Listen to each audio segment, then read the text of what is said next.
Assalamualaikum warahmatullahi wabarakatuh. Bertemu lagi dengan Bu Rini ya. Pada agenda kali ini, Bu Rini akan menjelaskan mengenai tata cara sholat sunnah dan hikmah dari sholat sunnah. Nah, ini masih dalam materi di bab 4 ya, tentang sholat sunat.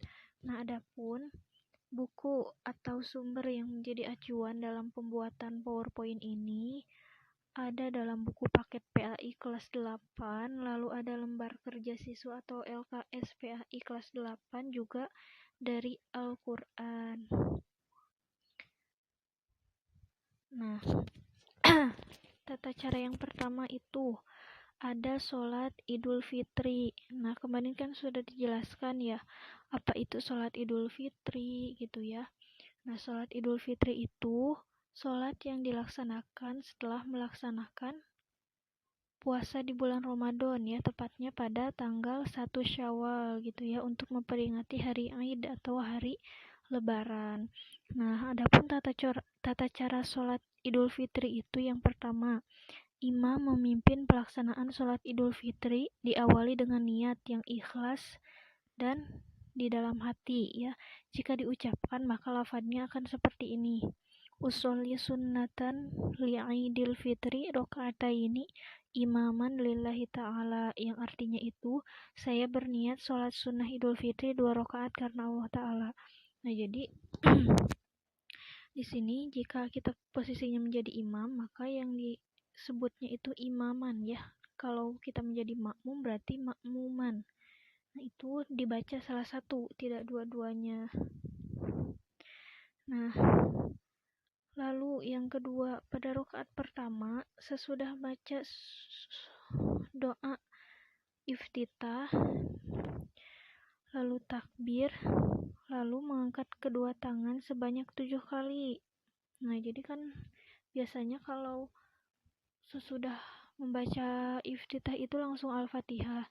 Nah, tapi kalau di sholat Idul Fitri, sesudah membaca doa iftitah itu, kita mengangkat tangan lagi 7 kali. Nah, apa yang dibaca gitu? Yang dibaca ini lafaz Subhanallah walhamdulillah wala ilaha illallah. Nah, ini dibaca sebanyak 7 kali. Jadi misal udah iftitah Allahu Akbar, lalu baca Subhanallah walhamdulillah wala ilaha illallah, langsung Allahu Akbar Subhanallah walhamdulillah wala ilaha illallah. Nah, itu dilakukan sebanyak 7 kali ya. Nah, setelah membaca tadi Subhanallah walhamdulillah wala ilaha illallah sebanyak 7 kali dan membaca tasbih ya, dianjurkan juga untuk membaca dilanjutkan untuk membaca Al-Fatihah. Nah, sesudah Al-Fatihah lalu membaca salah satu surat Al-Quran, namun diutamakan itu surah Qaf dan Al-A'la gitu ya. Jadi sebenarnya bisa apa aja surahnya itu, tapi yang dianjurkan itu, yang diutamakan itu surat Qaf dan surat Al-A'la. Nah, sesudah tadi membaca surat Al-A'la, maka seperti sholat sunnah biasanya, ruku, i'tidal, sujud, duduk di antara dua sujud, lalu sujud lagi, lalu berdiri lagi. Nah, pada rakaat yang kedua, setelah takbir, berdiri, kemudian membaca takbir 5 kali sambil mengangkat tangan. Nah, kalau yang tadi kan di rakaat yang pertama itu 1 kali ya, tapi untuk rakaat kedua itu membacanya 5 kali. Jadi setelah Allahu Akbar berdiri dari rakaat pertama, lalu baca Subhanallah walhamdulillah wala ilaha illallah. Nah, itu dibaca 5 kali gitu ya, selang-seling. Jadi takbir, baca subhanallah, takbir, subhanallah, takbir, subhanallah, seperti itu. Lalu sesudah itu dilanjut lagi dengan surat Al-Fatihah, dan setelah surat Al-Fatihah surat-surat pilihan yang dianjurkan lagi yaitu surat Al-Qamar atau surat Al-Ghasyiyah pada yang rakaat yang kedua. Nah, surat Idul Fitri ditutup dengan salam. Setelah itu khatib mengumandangkan khutbah 2 kali. Khutbah yang pertama dibuka dengan takbir 9 kali dan khutbah yang kedua dibuka dengan takbir 7 kali. Nah, tapi ada juga khutbah yang dilaksanakan hanya 1 kali, ya, itu pilihan. Lalu yang kedua, ada sholat sunnah rawatib. Nah kan sholat sunnah rawatib itu sholat sunnah yang mengiringi sholat fardu, ya. Ada yang qobliyah jika dilaksanakannya sebelum sholat fardu, ada ba'diyah yang apabila dilaksanakannya itu sesudah sholat fardu. Nah yang pertama, niat menurut waktunya. Jadi niat, ya. Nah contoh di sini ada yang setelah nomor 7, ya, contoh tata cara melaksanakan sholat rawatib qobliyah duhur. Maka niatnya seperti ini. Usolli sunnata zuhri rakaataini qobliyatan mustaqbilal kiblati lillahi ta'ala. Saya berniat sholat qobliyah zuhur 2 rakaat karena Allah Ta'ala. Nah, itu niatnya. Kalau ba'diyah duhur berarti tinggal diganti qobliyahnya jadi ba'diyah. Jadi usolli sunnata zuhri rakaataini ba'diyatan mustaqbilal kiblati lillahi ta'ala. Lalu yang kedua, tata caranya dikerjakan tidak didahului dengan azan dan iqomah. Nah jadi ini sholat sunnahnya itu tidak didahului dengan azan dan iqomah. Lalu yang ketiga, sholat sunnah rawatib ini dilaksanakan secara munfarid. Jadi tidak bisa dilaksanakan secara berjamaah atau bersama orang lain. Jadi harus sendiri-sendiri. Yang keempat, bila lebih dari 2 rakaat, gunakan 1 salam setiap 2 rakaat. Jadi misal qobliyah duhur mau mengerjakan, kan sunnah muakadnya itu 4, ya. 4 rakaat qobliyah zuhur. Nah, pelaksanaannya tidak langsung 4 rakaat, tapi 2 rakaat, 2 rakaat. Jadi 2 rakaat salam, 2 rakaat salam. Jadi enggak kayak sholat duhur 4 rakaat langsung salam. Tapi kalau rawatib gitu, ya, rawatib kalau mau 4 rakaat berarti pelaksanaannya 2 rakaat salam, 2 rakaat salam. Seperti itu. Lalu yang kelima, membaca dengan suara yang tidak dinyaringkan seperti pada melaksanakan sholat zuhur dan sholat asar. Jadi suaranya itu tidak dikeraskan, ya, tidak dinyaringkan kalau lagi sholat sunnah rawatib, baik itu qobliyah ataupun ba'diyah. Nah, sholat yang keenam, sholat dikerjakan dengan posisi berdiri. Jika tidak mampu boleh dengan duduk, dan jika masih tidak mampu boleh berbaring. Lalu yang ketujuh, sebaiknya berpindah sedikit dari tempat sholat fardu, tetapi tetap menghadap kiblat. Nah ini jadi alasannya mengapa sih kalau sholat rawatib ini harus dilaksanakan di tempat atau tempat sujud yang berbeda gitu, ya, dengan sholat fardu. Karena gini, kalau misalkan nanti ketika penghisaban itu segala sesuatu yang kita kerjakan itu akan dipertimbangkan gitu, ya, akan dihitung. Nah termasuk sholat sunat rawatib ini gitu.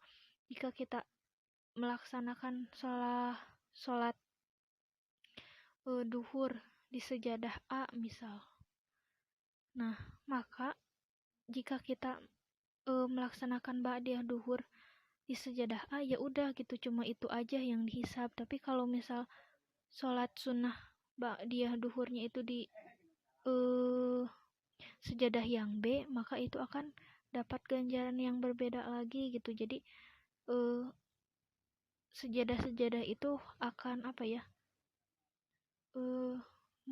memberikan hisaban, atau bukan memberikan hisaban, ya, intinya akan mendapatkan pahala yang beda gitu, ya, jika dilaksanakan di tempat yang berbeda gitu. Jadi berpindah sedikit, ya. Lalu ada sholat duha. Nah sholat duha ini kan sering gitu, ya, teman-teman sering melaksanakan sholat duha. Jadi pelaksanaannya itu tidak terlalu sulit, sama dengan cara melaksanakan sholat sunnah pada umumnya gitu, ya. Nah jika kalian hendak melaksanakan, mulailah dengan niat yang tulus di dalam hati. Nah bagaimana niatnya? Usolli sunnata duha rakaataini mustaqbilal kiblati ada alillahi ta'ala, yaitu yang artinya saya berniat sholat duha 2 rakaat karena Allah Ta'ala. Seperti itu. Jika misal kita belum bisa nih, belum hafal niat yang bahasa Arabnya, boleh pakai bahasa Indonesia, ya. Nah lalu ada tata caranya. Yang pertama, niat takbiratul ihram, lalu membaca surat al-fatihah, Nah, dilanjutkan juga ada surat-surat yang diutamakan ya ketika melaksanakan sholat duha, yaitu surat ad-duha. Lalu ada biasanya surat asy-syamsi gitu ya, al-fajr dan lain sebagainya. Tapi yang paling disarankan itu ad-duha dan asy-syamsi gitu ya. Nah, lalu sesudah membaca asy-syamsi atau ad-duha ini ruku, tumanina, lalu i'tidal, sujud, duduk di antara dua sujud, lalu sujud lagi, bangkit lagi sesuai dengan tadi ya, sesuai dengan rakaat yang pertama disamakan. Ya, tata caranya sama seperti sholat fardu gitu ya, hanya beda niatnya saja dan surat-surat yang diutamakannya saja. Seperti itu. Lalu setelah selesai sholat duha sampai salam, nah itu juga disunatkan untuk membaca doa sholat duha ya, yang kemarin kita dipelajari di BTQ kalau yang kelas 8A. Nah, ada juga hikmah dari sholat sunnah. Yang pertama, yaitu disediakan jalan keluar dari segala permasalahan dan persoalan, dan senantiasa akan diberikan rezeki yang cukup oleh Allah. Jadi sholat ini juga, sholat sunnah duha ya terutama, dikenal dengan sholat sunnah untuk memperlancar gitu ya, atau senantiasa untuk dilaksanakannya itu untuk memohon rizki yang cukup gitu ya, sholat duha.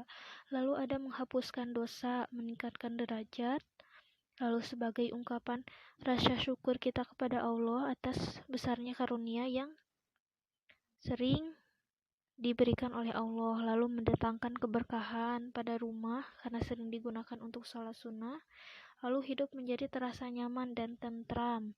Bekal terbaik di dalam menempuh perjalanan di akhirat adalah dengan ketakwaan, sedangkan aspek terpenting dalam mewujudkan takwa adalah dengan sholat, terutama sholat sunnah sebagai ibadah tambahan. Nah, mungkin cukup sekian yang dapat Ibu sampaikan. Mohon maaf apabila banyak kesalahan. Wassalamualaikum warahmatullahi wabarakatuh.